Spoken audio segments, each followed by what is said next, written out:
Day Channel Duo Podcast, episode number 40. How you doing, Alexander? Doing great. Andy, how are you?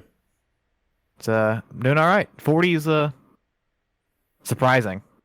Yeah, have you ever had a 40 ounce? I've never had a 40 ounce because I don't like liquid bread. Okay. Yeah, they don't sell them down here in Florida, but I do have family in Virginia where they do sell the 40s.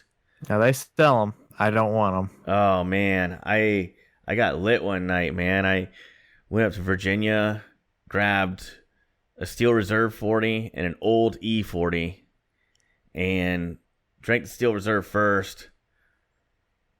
Man, it's a lot of liquid to take in one shot. Couldn't even finish anything after that. I drank the 240s. I was good for the night. So you never played Edward 40 Hands? I don't know what that is. You don't know what that is? I don't know what Edward 40 Hands is. It's a classic drinking game where you take two 40s, you duct tape them to your hands, and you have to finish both of them.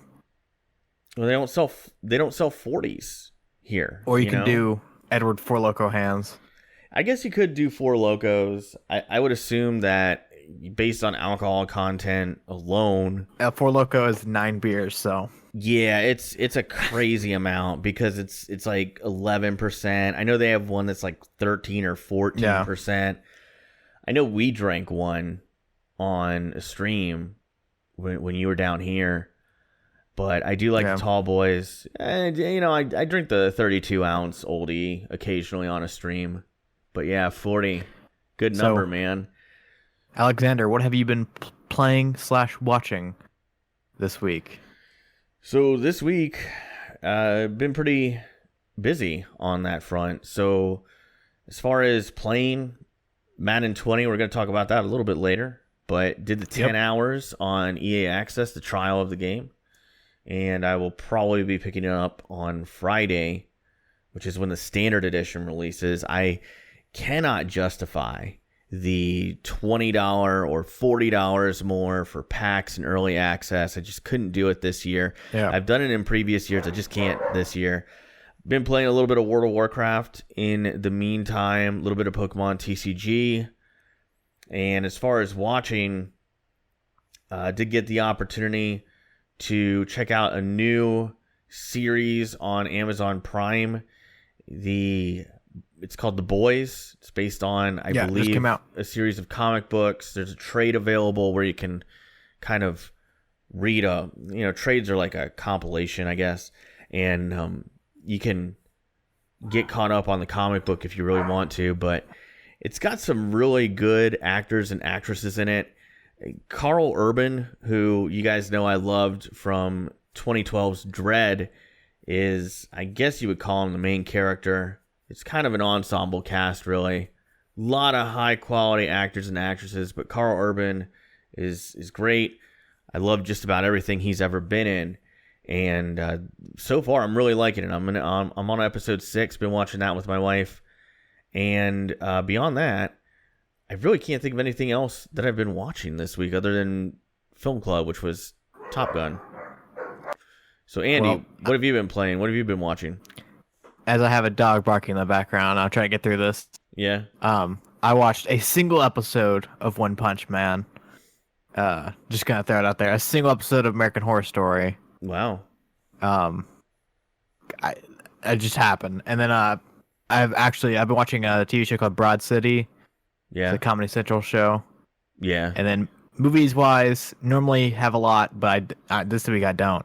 I watched 2017's Good Time and Once Upon a Time in Hollywood, and with the new Tarantino movie, and then obviously Film Club, and then playing Madden 20, NHL 20 Open Beta, and Modern Warfare 3. It's pretty cool, man. That's a pretty good mix. Yeah. Yeah. It's been kind of a busy week. I don't know.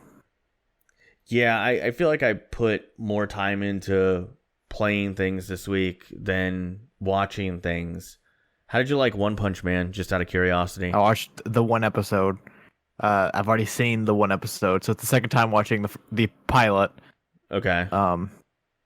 It's pretty funny. Yeah. Have you watched One Punch Man?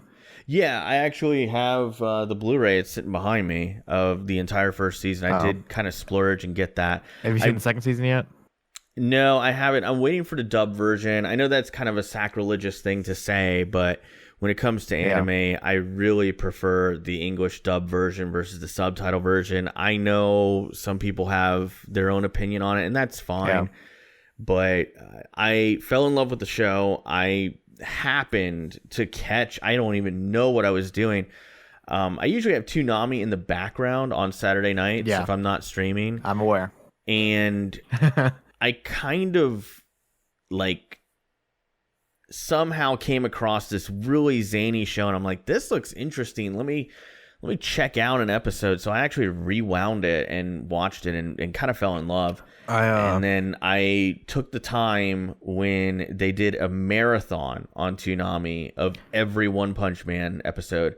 I did take the time to watch them all, and then I bought the Blu-ray because they haven't been playing it lately. You had that on, not One Punch Man, but Toonami on the night that you made hot dogs. Oh, yeah, dude. Ate in. Oh, yeah, man. Yeah, Cartoon Network is kind of the go-to channel in my house. Like, I really enjoy their current programming, but, I mean, I kind of grew up on Cartoon Network, you know? Like, I always watched something on there, like Chowder is one of my favorite shows of all time. Right now, they got some good stuff. Teen Titans Go is great. Yeah. Adventures of Gumball is another really strong one. We Bare Bears, another good one. So, like, I even like the daytime content, but the Toonami, like, I always try to catch it now. Have you ever watched Xavier or what's the other one? Hold on, let me Google it. But like Xavier something, and it's like, I forgot the company, but there's one company that make like weird shows. Like it looks awful. It looks like awful like in 64 graphics, and it's a cartoon. I think I know. But they're just making fun of everything. I think I know what you're talking about, and I can't really say much about it because I don't really recall watching a full episode of it. That's a good show. Let's check it out. Wonder Chosen was the one I was thinking of. The other one. Yeah, I've seen that, and I thought it was funny. But I can't say that I've watched much of it. I've probably seen maybe one or two episodes. So moving on to listener questions. This one we're just going to kind of acknowledge because it's something that we will do on our NFL special. Last year we did a full episode that was almost entirely dedicated to the NFL season kicking off. And we'll probably do that again. Yeah, tentatively that's going to be coming out September 1st. Because first game opener is September 5th. Yeah, so Bobby the Sunday before then would be the first. Bobby basically asked for our team-by-team predictions by record and what the playoff bracket would look like in December, who takes it all, MVP, defense. So we'll cover all that. Yeah, in one giant NFL episode. If you're not into that, we apologize, but we are. So we'll do Film Club, but it'll be like a review of The Water Boy. To keep the football thing going. Are we gonna like do it like Film Club at the start of the show, at the end of the show? And I was like, what if we just like release Film Club as its own separate thing? Like I don't know. We'll discuss it. We'll have to condense it probably. That would be my thought on it. But that was from Bobby, aka Cuban Slim, or at Cuban Slim on Twitter. He also has another question. Yeah, he also asked, stranded on an island with the ability to have one movie, DVD, Blu-ray, one CD, one video platform with one game and one book. Name them and why. Andy, I'll let you start off. I already knew the movie because that's just like a thing that comes up. It's super bad. I've rewatched that movie so many times. It's just something I could just throw on and just mindlessly like have it on, not think about anything. True. CD would be The Carter 4 by Lil Wayne. Okay.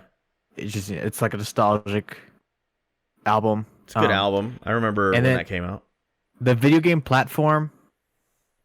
I have a question. Does the SNES Classic count as a platform? Yeah. If so, does it also count as a game? Because if it doesn't count as a game, I technically have 30 games.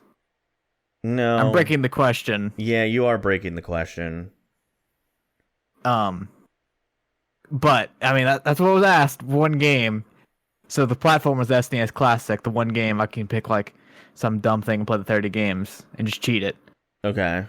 Or to be fun, be fair, a DS with Pokemon Diamond.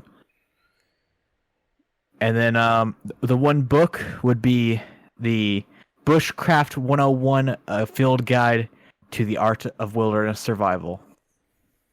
It's a good one, man. It's a good one. Because I need to learn how to live on a stranded island. So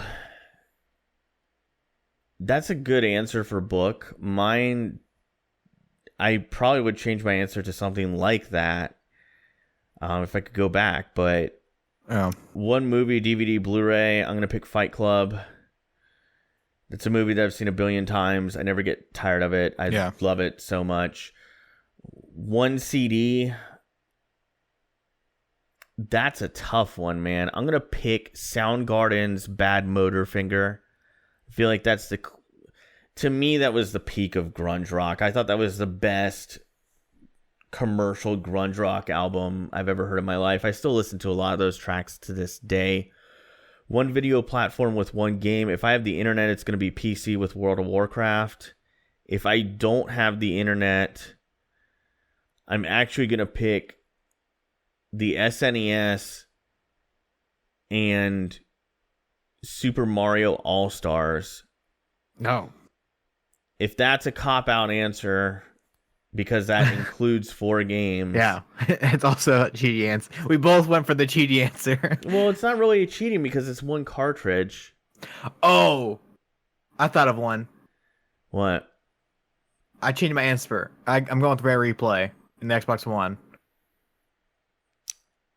That's a fair one. If I had to pick a game that isn't a compilation and I don't have the internet, I'm gonna go PS2 with SmackDown Here Comes the Pain. Hell yeah. And then if I have one book, I thought about a couple here. The Bible was one of them. And if I have to pick but I feel like the Bible is kind of a cop-out answer. But mine would be 1984 because it's my favorite book of all time, and it's another one that I've read over and over and over and over again. So that's my answer. This one made me think a little bit more than I thought. But like the thing with all of these is there things that I could watch, play, listen to, read. Yeah. That I've watched, played, listened to, or read a billion times over, and I'm still not sick of them. And they're kind of the best at, like, SmackDown Here Comes the Pain, in my opinion, might be one of the best wrestling games of all time. Has the best story mode. Yeah. So you get like a different experience every time you play story mode for that game. You definitely can. Also, No Mercy is just the same. Also got to mention, unlockable character Fred Durst. Keep rolling. He actually comes out in a giant, like, lowrider convertible, and he's doing, like, lowrider. Undertaker. I'm dumb. The Eddie Guerrero lowrider. It's similar to that one. It is. And then I don't know if Eddie Guerrero had the lowrider in that game, because I don't know if he was doing that gimmick at the time. Undertaker had his motorcycle. I know that. Well, yeah, and then, like, I think the reason Fred Durst was in the game was at that point, I believe the Undertaker was using Badass Undertaker. Yeah, because he was using the American Badass gimmick, and originally he was using Kid Rock's song American Badass, but they switched it to Rollin'. And kayfabe wise, it was because the Undertaker thought Rollin' was it was more of an American Badass song. The truth is, the rights expired. I don't even remember the other song. All I remember is rolling. Well, Kid Rock did hands up, hands down. Kid Rock did this song called American Badass, and it has the instrumental part. I feel like I would know the song if I listened to it. Yeah, the instrumental part is a direct ripoff of the guitar riff from Sad But True. So, like, it was like a mashup song, but it's a good song. Like, to this day, if I hear Kid Rock's American Badass, it makes you want to go, like, kick some ass. It's kind of nice. Anyway, great question for Bobby. Thanks for that question. Next listener question comes from @Colbster409, Colby on Twitter. He asks, this was a hard one for me. Which QB has the better upcoming year, Aaron Rodgers or Pat Mahomes? Aaron Rodgers. Really? Yeah. He's better. Could you expand on it a little bit? He has better weapons. Okay. Which may sound insane, but I feel like Devontae Adams, Jimmy Graham, and then you have Velda Scalding, whatever his name is. Okay. The other dude, I can't remember his name. Okay. He is like a big four receiving core. Whenever Patrick Mahomes says Tyreek Hill, Travis Kelce, and that's a bunch of bums. Sammy Watkins. I'm sorry. I know you're high praise of Sammy Watkins. I don't know where you're getting that from. I'm joking. Okay. I was gonna say I've actually been pretty critical of Sammy Watkins throughout his career. I feel like the better quarterback is Patrick Mahomes, but if we're talking better upcoming year, numbers wise, Aaron Rodgers. Yeah. I also think the Packers have the possibility of having a better record at the end of the season. Ooh, see, I'm actually gonna disagree with this one. This one was hard for me. I think that both guys are in line for a good year, and I do think that Aaron Rodgers will have a strong performance this year. By no means am I saying that he's gonna have an off year, but I'm gonna go with Pat Mahomes. I feel like he's the perfect quarterback for the system that he's in. I think Andy Reid puts him in situations where he can be successful. The weapons that he's surrounded with right now, I believe they're actually a little bit better than Aaron Rodgers' weapons, which is saying a lot because don't let me take anything away from Devontae Adams, Jimmy Graham, and the rest. Geronimo Allison was guys forgetting. If Tyreek Hill had been suspended, I would say, okay, different story. Where you could talk me into Pat Mahomes having a slightly lesser year than his year last year is the subtraction of Kareem Hunt. I feel like the Chiefs offense after Kareem Hunt left was significantly different, much less effective. I don't feel like they were very good running the ball. Spencer Ware was a far cry from Kareem Hunt. And they have Damian Williams this year. Yeah. It's a starter. And I don't know if that cuts the mustard for me, man. Unless Carlos Hyde steps up, but I don't see that happening. Carlos Hyde has had his own issues with reliability throughout his career in terms of injuries and such. And I like Carlos Hyde a lot. I think he's incredibly talented. Yeah, he's incredibly talented. There's no question about that. But he's had issues staying healthy, and he's had issues with consistency. And I think some of that is effort as well. But, when it comes to the Chiefs, the biggest question mark for me is how they're going to establish the run game, because I felt like that's kind of what made the pass so effective, was they could kill you both ways.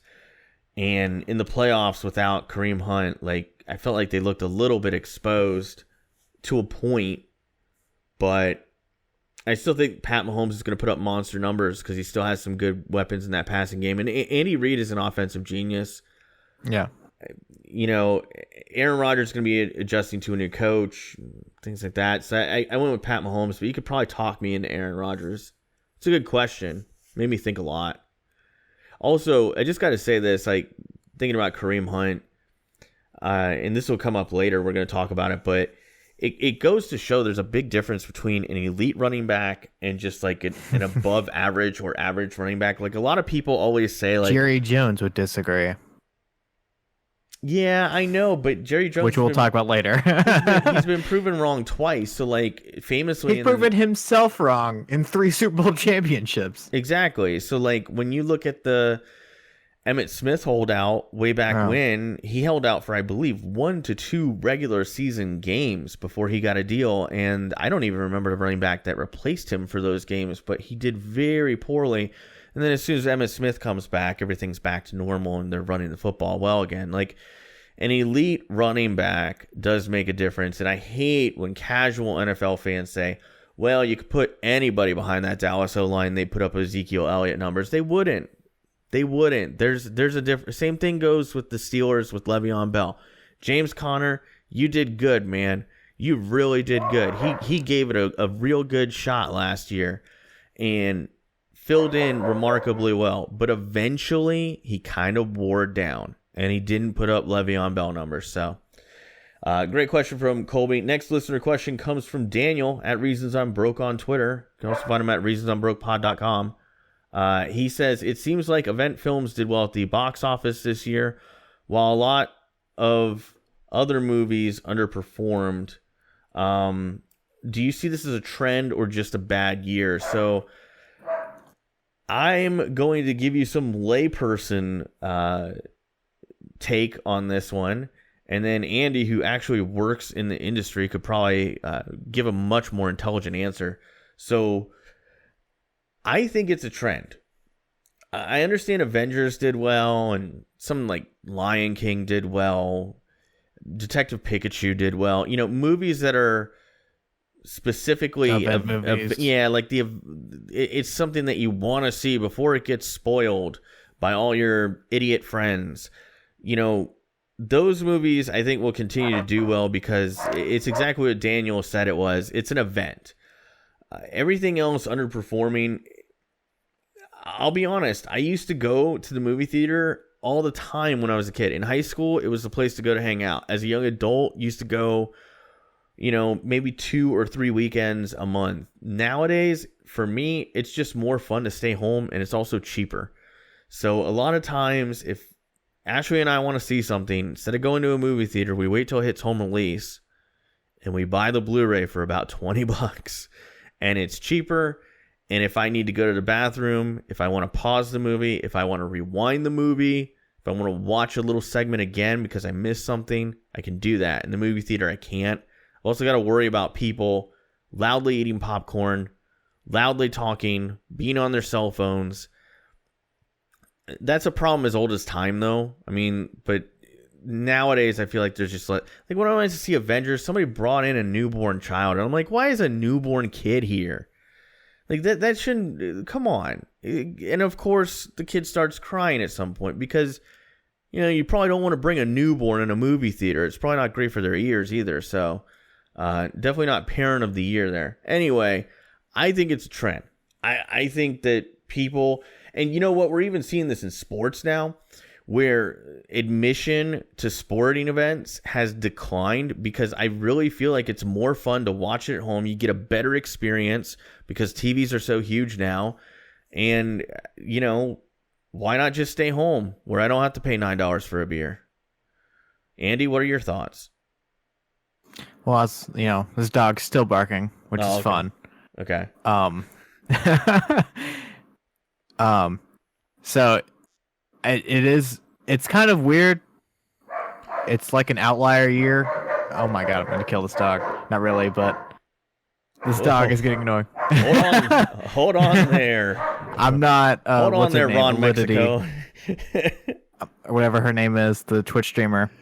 Oh, yeah, that was kind of. But it's kind of a weird year because there is no all the good movies that came out this year. Like all the best movies are all indie movies. There hasn't been there's not like last year at this point like Annihilation was out. We do have movies like Us and Once Upon a Time in America I keep on saying Once Upon a Time in Hollywood, but like those aren't coming close. Once Upon a Time in Hollywood has like 51 million box office right now on a $90 million budget. Yeah, but like you're also comparing that to movies that make billions of dollars. Yeah. So it's kind of weird. You're comparing like billion to $1 billion to they're still commercial success movies. Like The Last Black Man in San Francisco had a fairly small budget, and it made $4 million, which doesn't seem like a lot, but it profited. I don't know, like Midsummer, all these like indie movies, all like small things. But in comparison, they don't seem like they're anything good. But at the same time, this has been a bad year for movies in general. There hasn't been like the good B movie, like I guess B, because I'm trying to call it a B movie, but a B movie in comparison to like Avengers and stuff. If it makes any sense. No, it makes sense. I kind of like Annihilation is like the perfect example for that. Like Annihilation was a big. I'm pretty sure it didn't do well box office wise, but it was a big budget movie that came out. That wasn't like Avengers or anything, or like a. Let's see there. I made $43 million at box office. Dang, Annihilation flopped. That's a good movie though. Check it out. Movie industry is also like now, Because it's so dominated by superhero movies. Yeah. But like at the same time, there's movies like I feel like it's gonna become where like theater movies are the Avengers, the Aladdins, the Lion Kings, the Maleficent 2, the Frozen 2s, and then like we're gonna talk about later in the show, like the Irishman trailer came out. Movies like that are gonna become like straight to Netflix, which does kind of suck that it isn't gonna be in theater. No one's watching it. Yeah, I still think they'll be successful if they weren't at the theater. I don't know how to feel about that. I do think that some of the things that I've been watching lately that are direct to Netflix, direct to Amazon, direct to Hulu, they're really well done. I mean, whereas in the 90s when I was growing up, if a movie went straight to video, much less straight to TV, the production quality was noticeably worse. Like Shoplifting of last year and Parasite of this year. Both those probably won't get a theatrical release unless you hunt it down to like some small indie theater. Unless you're like living in LA, you're not going to see it in theaters. Yeah. But those movies will probably do. I don't know if they'll do. I don't actually know the Shoplifting numbers, but Shoplifting. I wish there's numbers on like Hulu to tell you how many people watched it, so I can be like a better analysis of it. You know? Yeah. It's just weird. It's Avengers dominates everything, and also, if you try to make anything new, no one wants to see it. It has to have like Once Upon a Time in Hollywood is a Tarantino. He's known, so people watched it. Yeah. Jordan Peele, he's a big new director, but people already knew who he was, and everyone's like, "Oh, he's making a movie. We'll check it out. He's funny. He made Key and Peele." Yeah. But then there's guys like Ari Aster that are blowing up after he made Hereditary and Midsommar. I do think it's kind of a reflection of our society, though. Like, not in a good way either. Like, the fact that Avengers is the highest grossing movie of the year kind of makes of all time.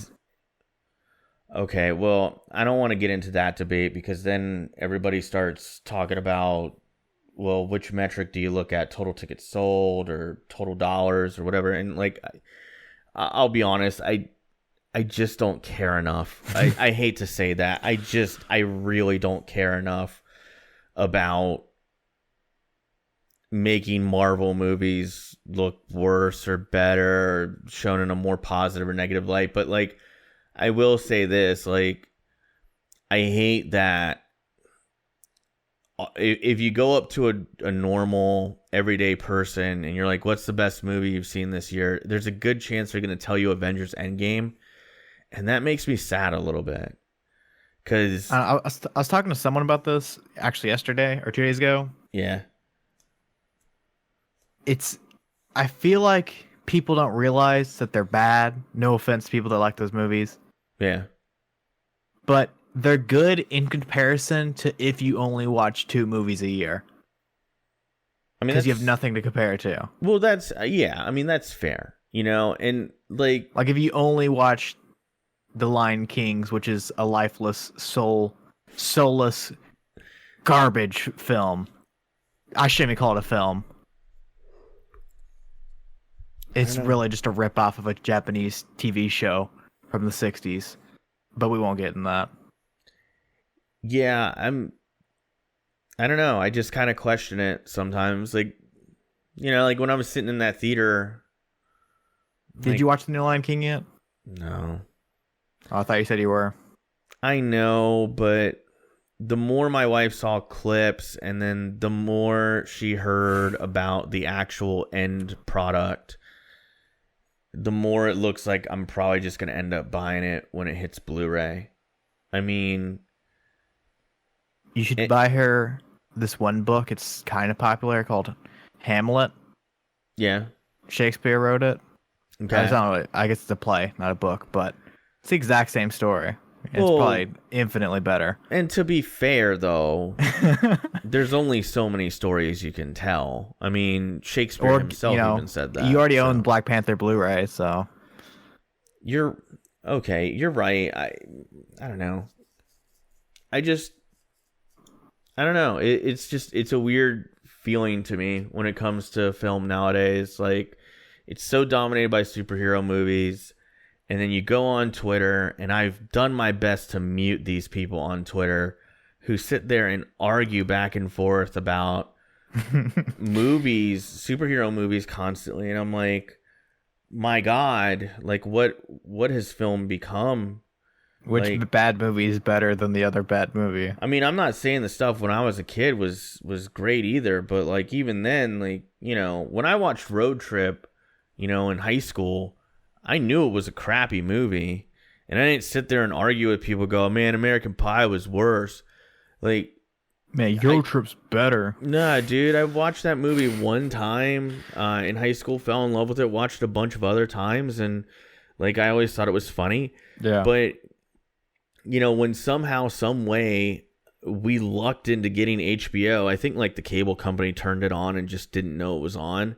Like, you know, I'd watch something like Fight Club and I'd be like, okay, now this is a movie with a message, and that's totally and so far removed from something like Road Trip, right?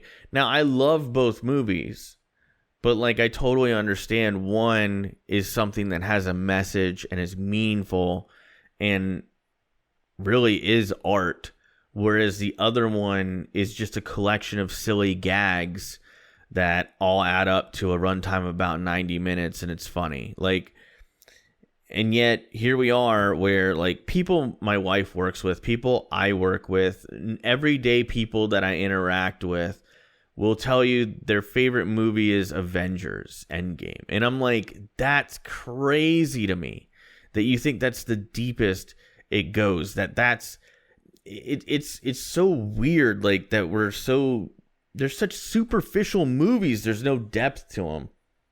And I know I just turned off like half of our audience who's probably like, you're an idiot. Infinity War was amazing. Anyway. That dumb prison movie, Shawshank. Well, I don't know, man. Like, listen, you know, I always compare it to junk food, right? I love TV shows like Cheaters and Cops, and they used to call it junk food TV way back in the day, and on G4. And I was like, it's the perfect name, you know? And there's junk food movies too. Popcorn movies. And I like those. They're fine. They're all. But I would never call them my favorite. If you ask me what my favorite comedy is, okay, maybe I'll give you an answer. Actually, no, I would tell you The Cable Guy. And that's a movie that actually has some sort of a message behind it. Granted, it's layered behind this very dark comedy, but it's still, there's a message there. I didn't get any of that from Endgame. Nevertheless, and I'll even go out on a limb here. I didn't get any of that from the DC movies either. So there you go. I'm not biased. Entertainment. Yeah, I just don't care. Wait, what? My bias is I just don't care about them. I mean, I'll be honest. If tomorrow they said no more DC movies, no more Marvel movies, no. superheroes are we can't make superhero movies anymore, I'd be like, oh God, that is so unfortunate. We have to. That sucks. Oh man, that budget might go towards things that are actually fun. I don't know. The fan bases of Marvel and DC have kind of soured me on the whole concept of superhero movies. And I mean, I don't even think they're rewatchable. Like, I'll just be honest. Like, even the best ones out there, like, to me, Batman Begins, Dark Knight. I really liked the first Deadpool, even though it was stupid. Like Logan. You watch them once and you're kind of done with them. I tried to rewatch the original X-Men movies with my wife. I didn't enjoy them as much as the first time because it's like you already know what's going to happen. There's not really any substance to it. There's no depth to it. I mean, some of the DC movies, the earlier ones, totally have a little bit of depth. But even then, it's a very shallow pool. But I don't know. I felt like I went on too much of a rant there. I'm sorry, guys. Anyway, entertainment. Moving on to Madden 20. First impressions of that. So I did the full 10 hours. Andy, how much? I did 9 hours and 25 minutes. Really? Are you serious? Yeah, 45 minutes left. Yeah, 45 minutes left. That's awesome. So, overall, I got to say this. IGN put it best, man. I can't believe that I'm sitting here telling you that IGN put it best. But, because I feel like since the early days of IGN, they've kind of gone off a cliff, but that's neither here nor there. God, I feel like I'm being too cynical tonight. Anyway, I feel like IGN put it best when they said, you expect Madden to get better from iteration to iteration, right? So I think context is king when it comes to Madden games. Like you have to measure it in two regards. You measure it against previous iterations of the game, but you also measure it against other games. And depending on your lens, you're going to get two different results, right? So do I think Madden 20 is better than Madden 19? Yes. And I thought 19 was better than 18, and 18 was better than 17, and vice, so on and so on and so on and so on, right? So it's a continually evolving and ideally continually improving game. There have been exceptions. Madden 06 for Xbox 360 would be an example where steps back happen. Madden 20 feels like a huge step forward from Madden 19. Madden 19 was a good game. It was a good year for Madden. The content was good. There were problems with the game. Certain things were overpowered. Certain things were underpowered. Some things became unusable that were overpowered the previous year. After a while, you just get kind of used to that. So last year, crossing routes were really overpowered. Juke move was really overpowered. Spin move was really overpowered. This year, all of those have been kind of nerfed. Crossing routes, not as much. But juke and spin were certainly nerfed. Run blocking feels better. The gameplay overall, I give it like a B-. I did run into glitches. Fumbling is insane. I did see things that looked a little bit off to me. Superstar X is OP. I'm sorry. I know some people are saying, well, like, you have to activate your Superstar X and that'll counterbalance their Superstar X. And it's like, no, not really. Because, like, again, they didn't tune it down. And if they did, it wasn't noticeable. But if you get Cam Jordan or Khalil Mack going, you would user them and you'd instantly block shed and you're running right at their QB every single snap. And I don't like that. I think it's too overpowered. I think there's other ways to make players. Play distinctively without making them game breaking, if that makes sense. So that would be my biggest criticism of it. So like I said, gameplay B-. I think they did well there. From a graphics standpoint, I think it's the best looking Madden we've ever gotten. The presentation's great. The gameplay is really smooth, strictly from a performance standpoint. So good job there. Commentary is the same canned commentary. Sound is the same sound. Doesn't really sound any better or anything like that to me. I can't really think of anything that just jumped off the page. Fun factor is there because it's Madden for me. So if you're a Madden guy, I think you'll have fun playing it. My biggest criticism was I did notice some things were broken. Superstar X felt overpowered at times, especially with the pass rush.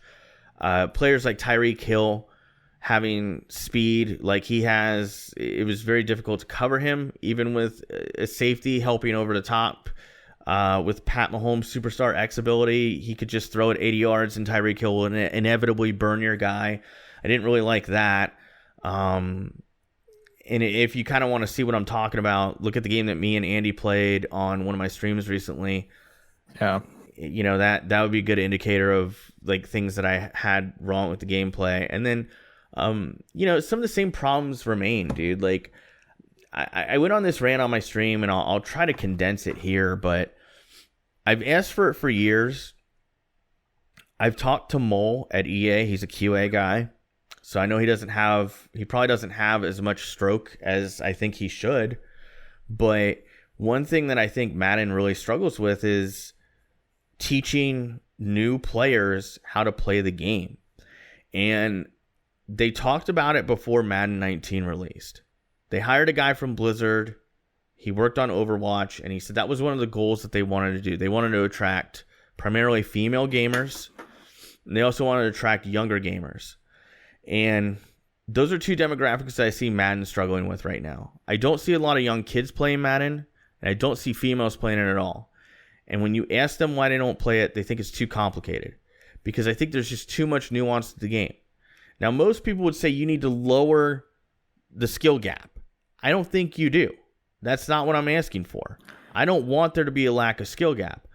I want something better than Skills Trainer. And I've been asking for this for years. I want something that can teach someone like my wife, for example, who knows nothing about Madden, where I could sit her down and she could spend 4, 8, hell, even 12 hours, right? Learning how to play the game. Why do I call a nickel defense? Why should I call cover 3 versus cover 2? When should I play cover 4? How does cover 4 quarters play versus cover 4 You can call the mode like film study or something like that. I mean, but you know, they're going to say, well, you have practice mode. That doesn't teach someone who knows nothing about the game. If I ask my wife, if you played practice mode for hours and just experimented for hours, you'll eventually figure it out. But that's stumbling around in the dark. So to me, it's like this. If you're a new player to Madden, you're stumbling around in the dark inside of a cave. You're going to ask for a torch, right? You want something so that you can see what's around you. And what does EA hand you? They hand you Skills Trainer and Practice Mode, where you have to figure it all. Yeah, you have to figure it all out yourself. EA is basically handing you a wet match instead of a torch. It doesn't work. So, like, I want something so that people can learn how to play the game. And you could call it something like film study. An idea that was floated by Bobby, Cuban Swim, we were talking about him earlier. He submitted a listener question. He's like, why don't they grab one of the competitive Madden players and have them be like the face of the game mode? Like, learn from young Kiv, I think is his name. Learn from him. Like, and he just teaches you, like, this is why you would call cover 3. This is why you would call cover 4. This is when you call 4-3. This is when you call a nickel. This is when you would call a dime. This is why you would call quarters. You know, but they don't have that. And it bothers me. Speaking of that. Yeah. We do have a guest next week. Gonna kind of announce that because it kind of fits in. We're having Taylor, or T223, or Throne, as y'all probably know him on YouTube. Yeah. And he started a little company called HotRoutes.tips. So if you want to learn to figure out the game, go over there. And then you can find all the schemes and stuff. So, number one, support him, because he's a friend, and I like what he's doing. I don't want this to come across as me criticizing him. Please don't take it that way, Throne. I just don't think it should come to that. You know? Like, because EA, by the way, blocked me on Twitter for retweeting and recommending that people check out his ebook that he published last year, which was excellent, by the way. It helped me out a lot last year when it came to Madden. I took elements of that ebook. I wasn't able to do everything that he was able to do in that ebook because I can't do pre-play adjustments like Throne. He's amazing at that. Yeah. But I took elements and it really helped my game last year. And even if you don't use the ebook, you can learn from it. Well, see, but that's the problem though, is that EA doesn't support ebooks. They actively try to shut down the people that, I mean, I've seen them do that. They go after people who publish ebooks. So it's like, if you don't want that to happen, do something yourself. But unfortunately, I don't think that EA sees it as a profitable venture. And I don't think that they see it as something that would equate to people ripping packs and mutt. And just going to throw this out there. Everybody knows this guy, the guy who stinks at Madden and rips packs thinking it'll make them better. So that's my synopsis on Madden. It's Madden. It's another year. It's better. Didn't blow my socks off. Something I'm experiencing with Madden. What's that? And I kind of regret buying it because of this. Okay. I'm just getting bored halfway through the game and turning it off. Like, I'll play online head-to-head, and the game's just boring to me. Which is the worst thing you can call a game. I mean, last year, and it's happened every year to me, so I want to make this clear, like, it wasn't just Madden 19. It happened to me with Madden 18. It happened to me with Madden 17. As long as I've been creating content, I've been playing Madden a lot more. And I'm talking about over 1,000 hours a year, probably. Yeah. Sometimes more than that. So, like, last year I clocked in at a little bit under 1,200. And towards the end of the year, I don't know how to describe it other than I used to say it on my streams that, like, all the games are running together. I remember saying that a lot. Because you feel like you get into a game and you're just doing the same things over and over. Yeah, but I've been playing the game for 9 hours. That's it. Yeah, I know. And but it's already. I'm just saying, like, it really gets repetitive fast because it's like last year. It may be because, I don't know. Depending on the playbook. It's still Madden at the day. I've played so much Madden. Yeah. It's just like I'm burnt out. The Madden's not fun to me anymore. I get that. The break for me was good. Taking a break from the game for 3 months was probably a year break, basically. Yeah, I get that. 3 months was probably too long for me. I almost popped Madden 19 back in a couple times, but speaking of popping things back in, Doom 1 through 3 released on current gen consoles and 1 and 2 on mobile, which is, I mean, that's cool. Retroactively adding games. Doom is a great franchise, finally getting added. But one thing I didn't put in here, and I wanted to see your reaction. Have you seen the negative feedback that this has been getting? No. So the Switch version of Doom, if you play it in mobile and you get disconnected to Wi-Fi, it kicks you out of the game and says you have to be connected to Wi-Fi. Unless you sign up for Bethesda and make an account. Like, you have to make an account on Bethesda.com or it kicks you out of the game if you're not connected to Wi-Fi. Why? I don't know. It's dumb. That makes very little sense to me. It's forcing you to sign up for Bethesda. Well, I don't like that. I mean, I don't think it's the worst thing I've ever seen, but like, also they're not telling you that's what fixes it. Whenever you disconnect from Wi-Fi, it just says, "Oh, you had to be connected to Wi-Fi" or whatever. Well, say you have to sign up for a Bethesda account. I mean, overall, I like the idea. I want to say Doom 1 and 2 were already on Xbox. I have no idea about PlayStation, and I have no idea about Switch.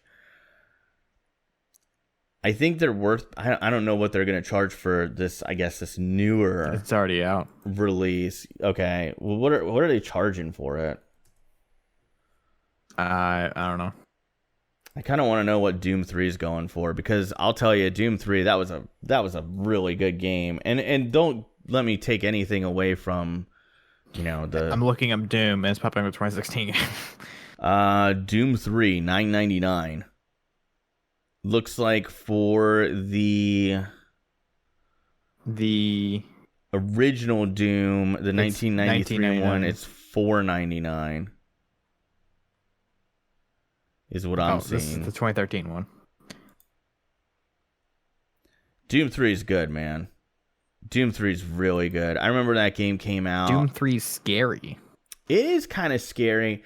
The only thing that makes me a little bit sad is, Doom 3, I feel like it could have been even better. So, number one, it's Xbox One X enhanced.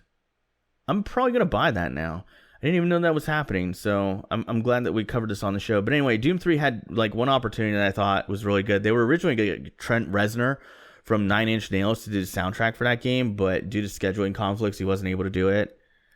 And I also have really good memories of that game just because I actually won a free copy of it from the publisher when I worked at GameStop. There was some kind of a contest, and they sent me a free copy of the game, and I ended up trading in the one that I bought.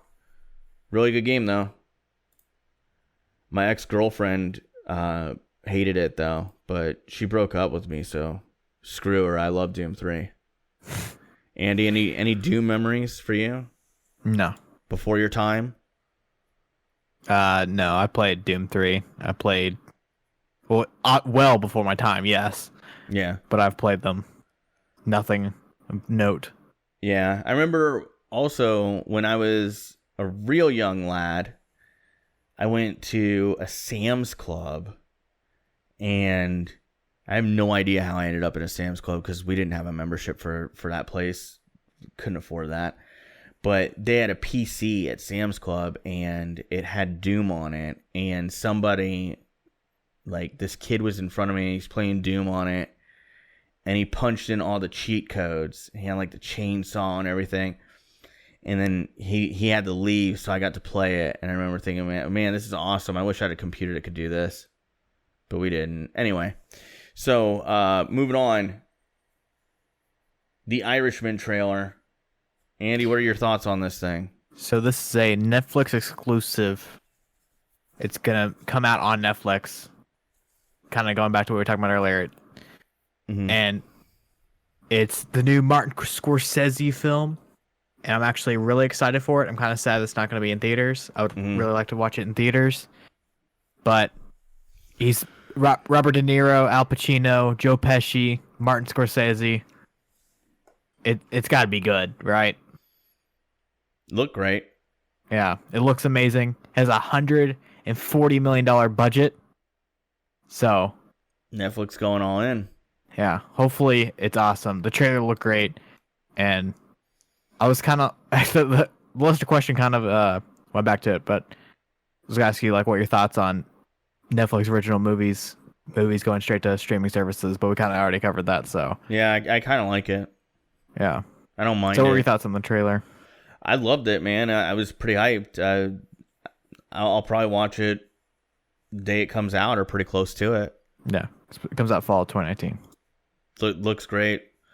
So you also linked me to this other one. It's coming out in theaters, The Lighthouse. Yeah, it's an indie film. It's coming to indie theaters. It won't go to big theaters. Look good. Yeah, with Willem Dafoe, Robert Pattinson.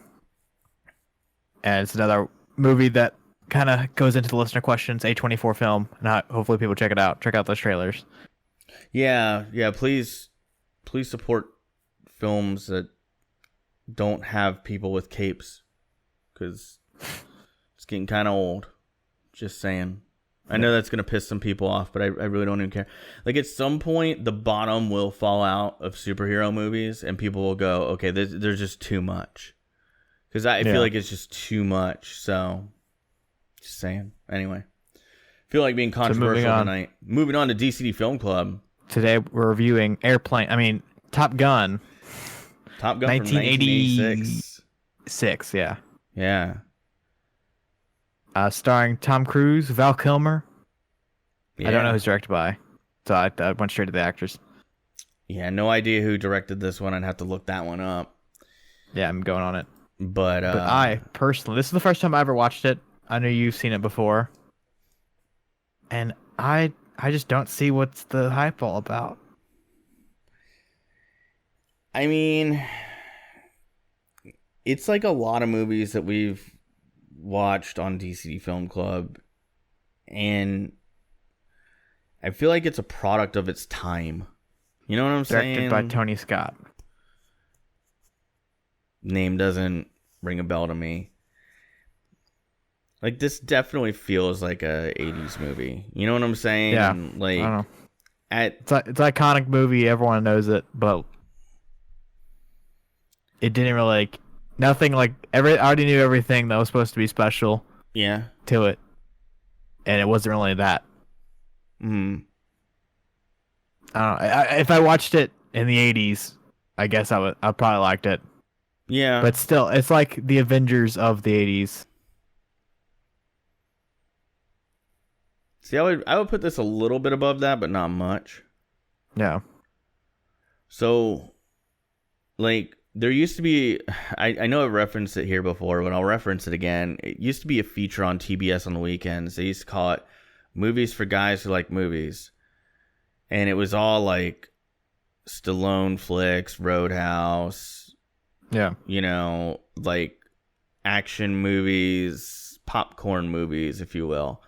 And like to me, Top Gun really is one of those. I lump it in there with things like Roadhouse and Rambo. Over the top. Yeah, it definitely is a little bit over the top. I mean, the only thing that really over the top classic movie. Winner takes it all, loser takes the fall. It's over the top. Yeah. Trying to think of something else. Like Karate Kid. That's another one where it's like it's a product of the time. And like to me this really it really is a product of the 80s, and I've seen it a billion times on TV. I don't know that this might be the first time that I actually watched it from start to finish all the way through. I feel like it's one of those movies where, because I was born in 1985, this came out in 86. By the time that I would have watched it, it would have been on TV, and it was just little snippets here and there. And I mean, it's a good movie. I think it's good for what it is. It's a good action flick. I liked the way they filmed it. I kind of wondered how they got some shots. I was kind of amazed at some of the shots they were able to get. Yeah. Because it didn't look like CG. It looked like practical effects. So I'd kind of be interested to see how they did that. You would definitely tell CGI in the 80s. Yeah, you definitely would be able to. Even going back to last week's The Frighteners. You know, I just felt like you can tell the CGI at the time. I just felt like it was like the perfect date movie for that era, because I sit there and I go, well, it has a love story for the women, you know, that like that kind of stuff, and has the action for the guys who are into that. Like, if we're going to just go off of stereotypes. Yeah. You know, not saying that if you're a girl, you have to love the love story. Not saying that. But just, you know, in general, I felt like it was, you know, like a date movie or anything like that. I don't think that this would win any kind of like Academy Awards or anything like that. But it was enjoyable to watch. Has a killer soundtrack. Soundtrack on this movie is outstanding.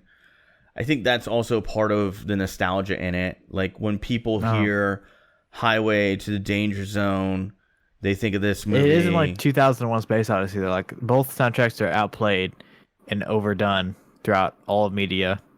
You're right. 2001 one is a classic, and even watching the movie, it didn't ruin the movie. Well, yeah. This one is kind of like, I get that. I mean, because it's been parodied so many times, you know, and they use that music. Hey, and 2000 whatever, A Space Travesty. 2001's parody too. That's true. I think that I still think the soundtrack's really one of the strong points and what kind of makes people nostalgic about it. The other factor is it's been parodied so many times. Like, I mean, even Family Guy has made references to Top Gun, and, you know, even movies in the mid 2000s like Meet the Parents reference Top Gun. It's just it kind of is Americana at this point, the movie itself. Yeah. So I respect it as that. Jockey Milk. I just overall, like, it's an action movie. It succeeds at what it set out to do. It's good. I look forward to the sequel. I don't know how the hell they're gonna make a sequel, but I'm looking forward to it, and I'll see it. I mean, I don't have much to talk about it. It kind of is what it is. Like, I struggle to find talking points on it. There's no deeper meaning. Believe in yourself. I don't know. Be a reckless person, even when everybody tells you not to be. Question authority. It'll work out in the end. I don't know that there's really any message to it or any real depth, but it's an action movie, and it succeeds what it's supposed to do, and it's getting a sequel. It has Val Kilmer. I love Val Kilmer. I love anything he's in. Yeah, Val Kilmer's awesome. Young Val Kilmer. Young Tom Cruise. Oh. Kiss Kiss Bang Bang, Val Kilmer was kind of getting a little old, and he's still really good in that, so. I was just saying, like, they were very young in these movies. They definitely were. Like young Val Kilmer. Like, wow, that was a good looking fella. Anyway, Andy, what's your rating out of 10 on this one? By the way, thank you to Jarrod, one of our patrons on Patreon, for I gave it this one a 5. Oh, really? Wow, we're pretty close on this one. I gave this one a 6 out of 10.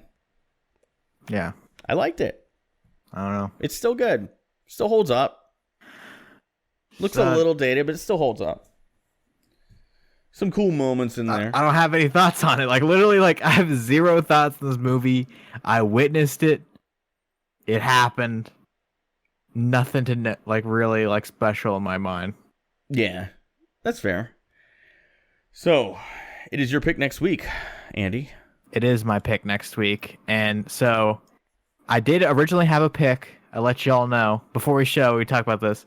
I was going to pick 1998's Happiness. Before the show, thankfully, I looked it up. It's nowhere to find on the internet, and you have to buy the DVD to watch it. Oh, wow. So, instead, I'm going to what I was going to pick a couple episodes in the future. So, I'm picking a movie that we haven't really touched this genre yet, and that is the documentary genre. Okay. And my pick for next week is 2016's Tower. All right. Never even heard of it. Yeah. But looking forward to it. Animated documentary. Well, that sounds interesting. I'm sure it'll be good. So there you go, guys. Next week, Tower from 2016. Where is it available? Where can we find it, Andy? It is on Amazon Prime, YouTube, Google Play, Vudu, all for $2.99, and iTunes for $4.99. There you go. All right, moving on to sports. Mostly MLB stuff going on here. I guess the trade deadline is it today or is it tomorrow? It was today as of recording it. Oh, okay. So yeah, it's done. Lots of moves. First one Andy has on here was the one that really had me scratching my head, figuring out what's going on here. Marcus Stroman goes to the New York Mets from Toronto for prospects. Yeah. What's going on here, Andy? I feel like the Mets feel like they have a chance, even though they're really far back behind the Braves. So I think they're third place in the division. Yeah. And also, it's like kind of... They feel like they're losing Syndergaard in the offseason. I think it's this offseason, next offseason, he's a free agent.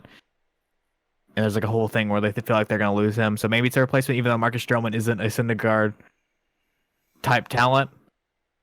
But then again, they also apparently tried to flip him to the Yankees for prospects. So I don't really know. It was kind of just like a move to do something. Yeah. I just kind of question, like, why... If you're trying to win now, why trade for Stroman but then trade away Vargas, who was actually playing better recently? It's weird. It's just such a disjointed approach. I like the move. I mean, Stroman's a good pickup. No doubt about that. But I don't know. I guess it is an attempt to win now. Another one here. This one was a little surprising. This was a little shocking to me. Trevor Bauer goes to the Reds. Yasiel Puig, Franmil Reyes, Logan Allen, Scott Moss, and Victor Nova to Cleveland. And then Taylor Trammell to San Diego. This one shocked me. Bauer is an ace. He's a great pitcher. Yeah. I kind of wondered why Cleveland didn't want to hold on to him. They got a heck of a haul back for him. Yeah. So I guess maybe that. They weren't really having the best season. Mm-hmm. They have a great starting rotation to begin with. They do. And then also Bauer had the whole...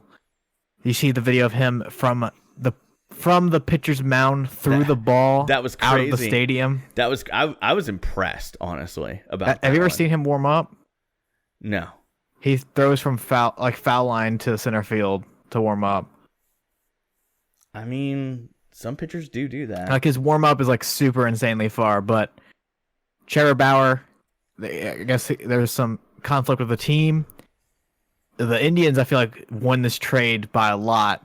Because I thought it was just like Puig for Bauer at first. That's what like the news said. I was like, oh, it seems decent of a trade. You're trying to get rid of Bauer, get something back. But then the only two pieces, I mean, Reyes has like 27 home runs, is 10th in home runs right now, and Yasiel Puig with that. This is kind of like a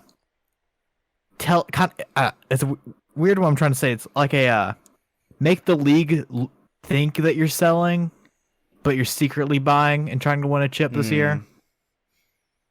Logan Allen, Scott Moss, and Victor Nova aren't really that big key pieces that probably won't serve any playing time. Scott Moss may because he's a pitcher, and then Taylor Trammell is the Reds' #1 prospect, 30th ranked in MLB, goes to San Diego, and I don't know why they give up Franmil, but it's like, I mean, they did something. They don't have really a win now current team. Yeah. It was just like a super weird trade. And then Puig, 15 minutes after getting traded, gets into this huge fight with the Pirates, which is fun. So Puig's last moment with the Reds was getting in a fight, and Trevor Bauer's last moment with the Indians was throwing the ball from the pitcher's mound into the stands. Yeah, I believe Puig got ejected, right? Yeah, and he's going to get suspended, I'm pretty sure. Oh, there you go. I mean, pretty good haul, though. Yeah. I think it might be Oh. good for Puig to play under someone like Terry Francona, who I think that might be good for him. Yeah. And the Indians add 2 rapists to their outfield. Yeah. So, a lot of power hitting there. Pretty good trade. Reyes will probably be their DH, though. Yeah. And we have Jesus Aguilar traded to Tampa Bay for Jake Faria. I'll be honest, I've never heard of that guy. But it was kind of interesting. The Brewers giving up on Aguilar. They're starting first baseman. And in a year where they're kind of underperforming. And they're not buying right now. Well, I mean, I actually like this move because it's like, Faria had a good year last year. And, I'm sorry, 2017, he had a really good year. And since then he's kind of struggled. But like a lot of players, you sit there and you go, well, maybe in a different situation, maybe for a different team. Yeah. Maybe a different approach from a coaching standpoint could do better. And then the same thing with Aguilar. Like, last year, guy hit 35 home runs. He was an all-star. Yeah. And he currently has 8 home runs, so. This is one of those trades that batting .225. I think this trade makes sense for both teams. Like, Milwaukee gets a pitcher that hopefully can help them make a run down the stretch. Tampa Bay gets a right-handed bat they've been really looking for to help them down the stretch. I felt like this was a really balanced trade and one that made sense for both teams. Whereas, the Stroman trade that we talked about earlier didn't make sense for either team, but this was a good one. Not really much to talk about, but I think it'll work out for Tampa Bay. I also think the Brewers, I know a lot of their fan base wants to sell off pieces, and I'm like, that team is not out of contention. They're not even close to being out of contention. Yeah. So, this next one. Speaking of contending, this next my one's World ridiculous. Series favorite. Before the deadline, I told you all season the Dodgers are winning it all, but they weren't a heavy favorite. There's the favorite of the contenders. But now we have an actual heavy favorite, a juggernaut team. The Houston Astros pick up Zach Greinke and Aaron Sanchez to their already great starting lineup. So they have Verlander, Cole, Greinke, Sanchez, and then Wade Miley's their 5th, but that won't matter in the playoffs. And also their insane lineup. Yeah. I mean, are they a favorite in your mind? I think they have to be now. I mean, the rich get richer. Listen, I like Houston's roster as it sat today before this trade. I think this really helps a lot. There's no doubt that Greinke could come in and be just as much of an addition as Verlander was for them in 2017. Yeah, like they added Verlander, and it was such a great move. Greinke has a 2.7 ERA this year so far. Greinke's sneaky good, man. 2.87. Like people kind of sleep on him a little bit. Yeah, I mean, listen, he's had the mental health issues. He's been open about that, and I think that's a really positive thing, honestly. You know, that he's comfortable enough to talk about it, and I think it might help other people that are struggling with the same thing. You know, so like he's had issues with the anxiety and thought about walking away from the game at one point, but talent for days and, you know, seems to have put those problems behind him. I think that he could certainly help them down the stretch. He has 3 years left on his contract too. Yeah, and you know, and I don't think that contract's such a bad contract. I know when he signed it, some people also sent over $24 million to help. Well, then there you go. They only paid 3 years, $53 million for Zach Greinke. Well, there you go. I mean, it's a slam dunk then. So great trade for Houston. Diamondbacks, I feel like they're just selling everything that isn't bolted down. I did want to say that the Aaron Sanchez move was another good one too. I think that'll really help them. He'd be a good fourth starter. Yeah, upgrade. I've got a rant real quick about my favorite team, the Miami Marlins, who are basically doing the same thing the Diamondbacks are doing, which is selling everything that isn't bolted down. Yeah. They traded Zach Gallen to the Diamondbacks for Jazz Chisholm, a shortstop that is currently playing in Double-A, batting .204 and striking out 33% of the time. So we basically got as I said on Twitter, we basically got a shortstop version of Lewis Brinson. Not really excited about that one because when a guy can't hit in Double-A and you're saying he's the number one prospect in the Diamondback system because he has a lot of pop in his bat, well, he's not actually hitting it most of the time, so it doesn't matter how much pop is in there. Then they trade Nick Anderson and Richards to Tampa Bay, Trevor Richards. So they get Tampa Bay gets a good reliever that has been working. By the way, Trevor Richards throws one of the best changeups in baseball right now. So he was a starter. They moved into the bullpen this year because he's kind of struggling as a starter. And he was doing really good in the bullpen. And then they trade him to the Rays for, well, you guessed it, more prospects. Trade their closer, Sergio, for prospects. It's better than the Red Sox. Yeah. Red Sox literally didn't do a trade. Didn't sell, didn't buy, did nothing. Yeah, well, I would have rather the Marlins, I'm not saying what they have right now is a great team. But there were pieces on that team that they traded in the last 2-3 days. Sergio Romo. I really like Zach Gallen. Zach Gallen was pitching lights out in AAA at the beginning of this year. He was pitching so well. They moved him up to the major league roster. And he was doing really great in that back of the rotation spot. And I felt like he was a guy who you could easily move up. And he'd be like a solid number 3. Right behind Alcantara. Caleb Smith, you put him in there. He's a good 3 or 4 starter. Trevor Richards, I felt like could be a really good bullpen guy who could do it all, right? He could do long relief. He could do an inning. He could do a couple outs. He'd be your utility guy out of the bullpen. Or if he really starts to straighten things out, put him back as a starter. But you have versatility there. And he's young. And all these guys they traded were young. And for what? More prospects that might work out? it's mind-boggling to me. What is Derek Jeter doing to this team?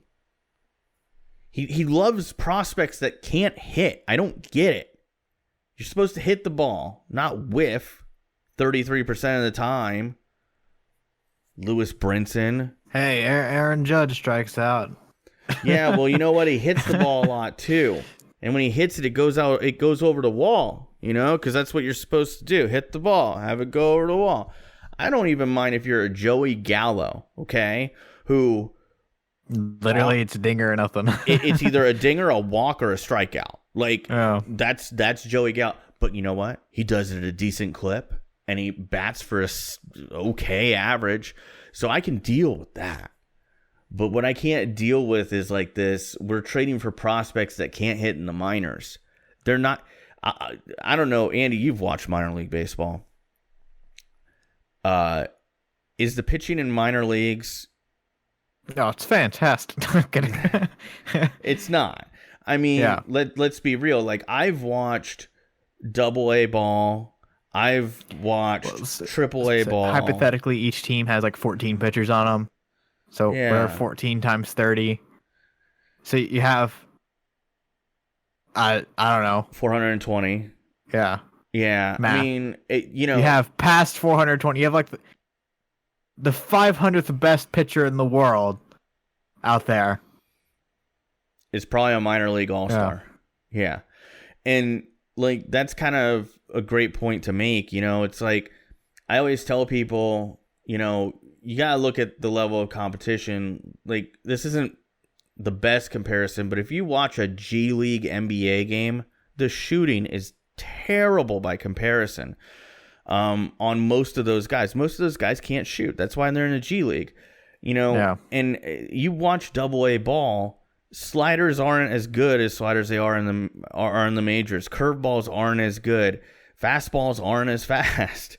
And some guys you watch in the minors, they got 2 pitches, right? You go to the majors, some of these guys are rolling out with 4 and 5. So I don't know, man. I'm just annoyed. Sorry for my Marlins rant. Moving on to the next topic here. Michael Thomas today signed a 5-year, $100 million contract. $61 million of that is guaranteed. First non-quarterback to have a $100 million contract. Andy, all day today on Twitter, I have seen people saying Michael Thomas is overrated and that he doesn't deserve this contract. What are your thoughts?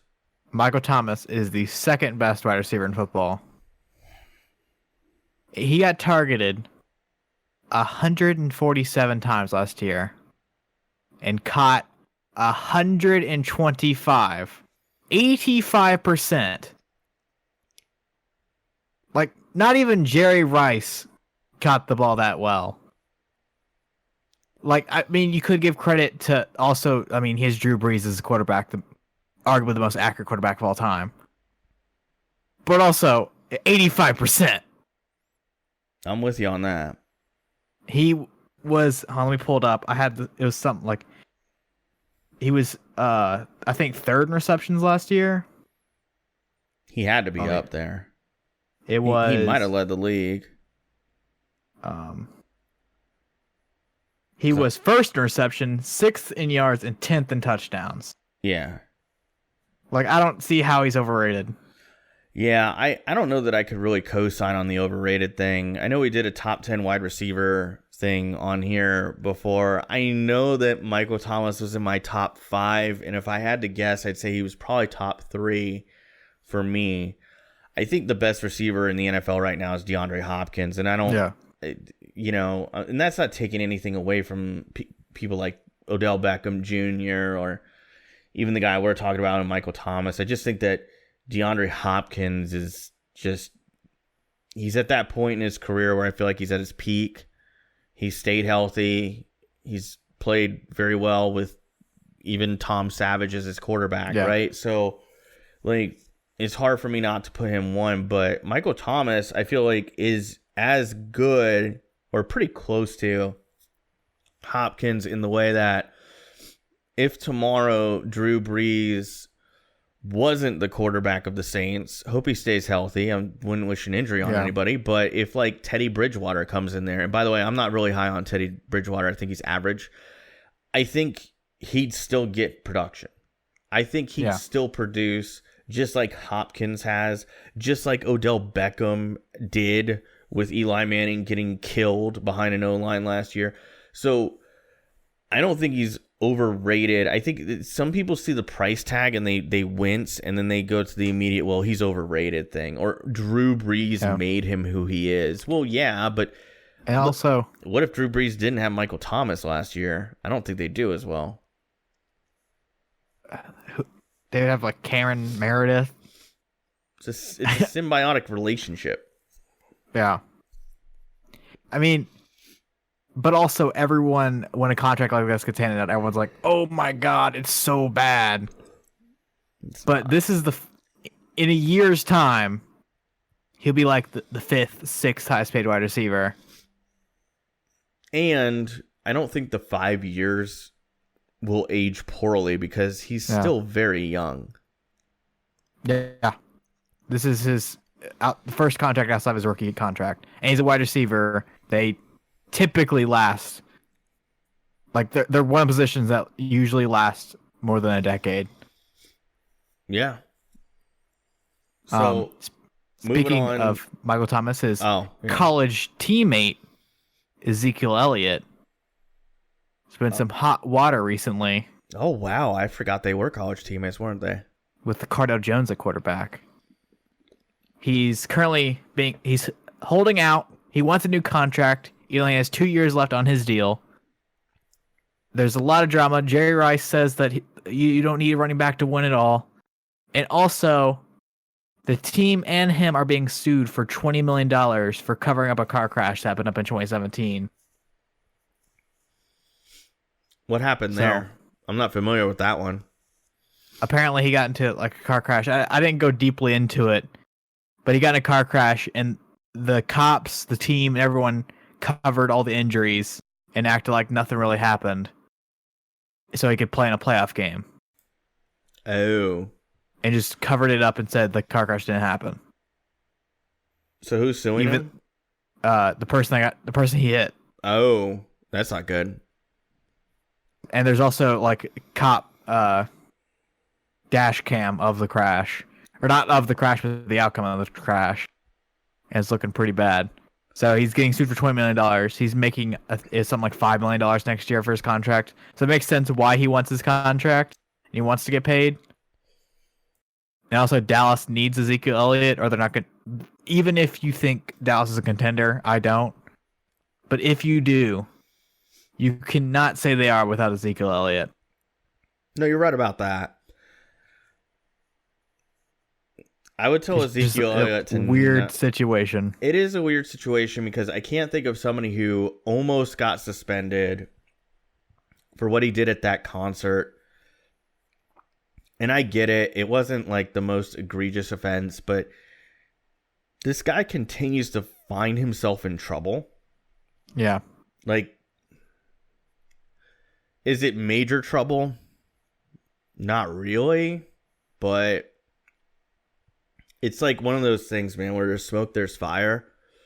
And I can't recall anybody being in as much trouble as he's been in over the course of his short career and then holding out for a contract. But it being the Cowboys, he might just get it. Going back to the crash, apparently Ezekiel Elliott barreled through a red light. That's the quote, causing $33,000 in damages to Hill's car, the person he hit, and also Hill suffered serious and permanent injuries in the wreck. Well, not good, man. The collision was so intense the two vehicles were wedged together and they had to have a tow truck tear them apart. Good God. And it was all covered up. As if it didn't happen. I mean, if the proof is there, I hope he does have to pay $20 million. It's him and the team. It's not directly him. Also $20 million. Well, then I hope if they were involved in the cover up, I hope oh God, nobody's above the law. I don't know, dude. Like I'm not trying to say that they're guilty before anything is said. Me either. But there's a lot of evidence that makes it look really bad. Sometimes I just sit there and I go, maybe when you wake up, you say, hey, I'm just not going to do anything stupid today. Like, apparently he was late for practice and ran a red light. It's just no different than having a regular job, waking up and saying, I'm not going to get arrested today because it might cost me my job. I feel like this is the same thing. You know, like, I just refuse to feel sorry for someone who's making a lot of money to play a child's game. Like, let's just call sports what they are. They're children's games made professional for entertainment, and that's fine. I get it. It makes a lot of money, and that's why they get paid that much. I'm not arguing that, but like, I can't feel sorry for this guy. With how much money he makes, he could hire a personal driver to make sure he doesn't have this. It's beyond stupid. I think somebody on ESPN called him a knucklehead this week, and I was like, yeah, that's about right. Sounds like Steve and I. Yeah, and I mean, like, is he beating women? Is he, did he murder someone? No. But he's irresponsible, and eventually it's going to catch up to him. And sometimes being a knucklehead can get somebody else killed. So I kind of worry about that. Yeah. I kind of worry about him, too, like his safety, like, gotta be careful. And also, running back position isn't one that ages well through time. So I get why he wants his contract, but... I get that, too. I mean, you generally get one. If you hold out the season, first he gets fined $30,000 every practice he misses. And then, on top of that, if he comes back... Like, if he holds out, I don't know how many games, he'll just be in the same situation. He won't be a free agent. Like, Le'Veon Bell could hold out and become a free agent. He had leverage in there. Ezekiel Elliott holds out. He still has 2 years left on his contract. Yeah. I don't know. That it feels too early for me. Anyway, that's going to do it for DCD 40. Real quick, want to mention our patrons on Patreon. Want to give Daniel, Jarrod, and Bobby all shout outs. Thank you for being supporters. Daniel and Bobby are in the Andy tier. Jarrod, I need to change the show notes here, is actually on the gold tier starting August 1st. So thanks for that. Also, t-shirts, link in the description. If you want to check out our Patreon, all kinds of benefits behind that. I'm in the process of getting decals printed up. I finally found the vendor that can print them and do it in a quality fashion. I was talking to a couple different people, but found the right one now. So this is going to be going out real soon. But there's a bunch of other perks. You get early access to the podcast. You get to vote on DCD Film Club, patron picks, all that. Patreon.com/DCD podcast if you want to check that out. T-shirt, link in the description. If you're listening to the iTunes or audio-only version, or you want to check out the YouTube version or vice versa, go to deadchannelduo.com. There's a link at the top of the page to every platform we're currently on, and there's a lot of them. Andy, anything else you want to talk about? Go watch Once Upon a Time in Hollywood. All right, there you go. Recommendation from Andy. So yeah, that'll do it for DCD 40, guys. Thanks for listening. We'll see you next week.